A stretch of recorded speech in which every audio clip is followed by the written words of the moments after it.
لە قەزای مێرگە سۆرەوە نزیک 6 کیلۆمەتر بەرەو باکووری ڕۆژئاوا دەڕۆیت بە ڕێگایەکی سەخت و شاخاویدا بۆ گەیشتن بە گوندی بێدیال کە تاکە گوندی ناوچەکەیە تەواوی دانیشتوانی ئاشووری کریستیان بن.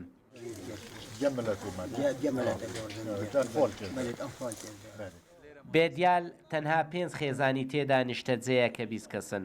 بەبیری بە ساڵات چوانی ئێرە نییە کە کریستیانەکان کەی ڕویان لێرە کردووە و بوونەتە خاوەن ئەو گوندە.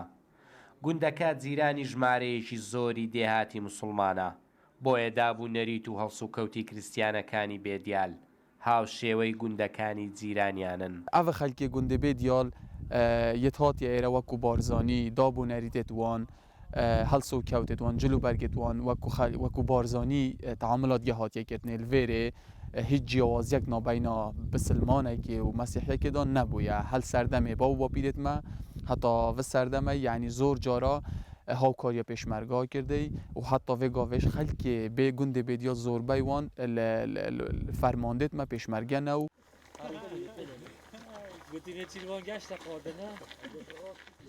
دانیشتوانی بێدیال بە تەنها بۆ نەویادە ئاینیەکان ناکەنەوە، بەڵکو ژمارەیەکی زۆری هاونیشتیمانیانی گوندەکانی جیرانیان وەک نەریتێکی ساڵانە بەشداری ڕێوڕەسمەکانیان دەبن. هەرچەند دانیشتوانی بێدیال وەک بەشی زۆری ناوچە کریستیان نشینەکانی دیکەی باشووری کوردستان ئاهەنگ و خۆشی پێشوازی ساڵی تازەی زاینی ناجێڕن. ئەو ساڵە ئەمە جەژمان نەکردووە لەبەر هەنا ئەوە داعشانە و شەهیدی پێشمەرگەکان و بریندارەکان ئەمان ویست ینی احتیرامی بۆ ئەو شەهید و پێشمەرگەکان بگرین نەخۆ ساڵێ دیکە هەنا ئەیە مەراسیمی حەفلە ئەکەین لەو سەری ساڵێ کرسمسدا ئەنەین. گوندی بێدیال خاوەنیەکێک لە کۆنترین کلێسای ئاشووری کریستیانە لە باشووری کوردستان کە تا ئێستا کریستیانەکان نزا و پاڕانەوە ئاینیەکانی تێدا ئەنجام دەدەن.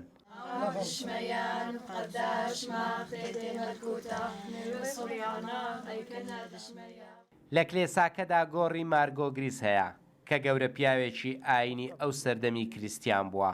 ئەوە دێرەوە کەنیسە نزیکە 2000 ساڵ هەیە هەر وەختە زمانی دێرێ ئەو گوندەش ئاوایە لە ناو دێری بەخۆ قبری مەرگی وەیستێدایە و ڕەخت دێرێش قبرێت گوندێنەوێت ینی لێرە شێری نەوەقە ینی مردێت خۆل بەینە نەک دێرێ دانی. لە سروشت و ژینگەی گوندی بێدیال چاوتێر نابێت. لە نێو گوندا هەمیشە سەیری ئاژەڵە شێویەکان دەکەیت. لە ئاسمانی گوندەکەدا جۆرەها باڵندە دەبینی. دیمەنی هەموو ئەو سروشتە پێت دەڵێن کە دانیشتوانی گوندەکە چەندە ژینگە دۆستن. لە بێدیال تەنها کریستیانەکان نین کە مۆمی نزاکردن دادەجرسێنن، بەڵکو لەگەڵەواندا گوندەکانی جیرانیشان کە موسڵمانن زۆرجار بەشداری یادە ئاینیەکانیان دەبن. بەختیار قادر ڕوودا و دەڤەری بارزان.